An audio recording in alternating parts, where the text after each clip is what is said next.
Hi అండి. ఈరోజు breakfast కింద అయితే చల్ల పునుగులు చేసుకుంటున్నాం అనమాట. దీనికోసం అయితే 1 కప్పు మైదా, అరకప్పు పులిసిన పెరుగు, ఇందులోనే తగినంత సాల్ట్, బేకింగ్ సోడా కొంచెం వేసుకొని అలాగే జీలకర్ర కూడా వేసుకోవాలి. ఇవి వేసిన తర్వాత బాగా మిక్స్ చేసుకొని ఒకసారి తర్వాత మళ్ళీ తగినన్ని వాటర్ వేసుకొని బాగా మిక్స్ చేసుకోవాలి. ఎక్కడ కూడా ఉండలు లేకుండా కలుపుకోవాలి. దీన్ని ఒక అరగంట పాటు పక్కన పెట్టేసేయండి.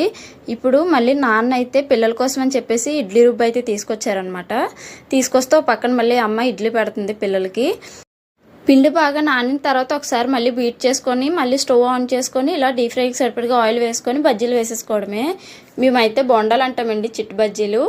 మరి మీరేమంటారు కామెంట్ చేసేయండి. మాకైతే చాలా ఇష్టము, కానీ పిల్లలకి ఎందుకు మార్నింగ్ ఇలా మైదాతో పెట్టడం అని చెప్పేసి మళ్ళీ నాన్న అయితే పిండి తీసుకొచ్చారనమాట. అమ్మ వాళ్ళ సైడు 10 రూపాయలు అనమాట లోట ఇడ్లీ రుబ్బు అమ్ముతారనమాట. సింపుల్గా అయిపోద్ది వాళ్ళకి. ఇవైతే టేస్ట్ చాలా బాగుందండి. వీడియో నచ్చితే లైక్ చేయండి, అలాగే సబ్స్క్రైబ్ చేసుకోండి. Bye bye.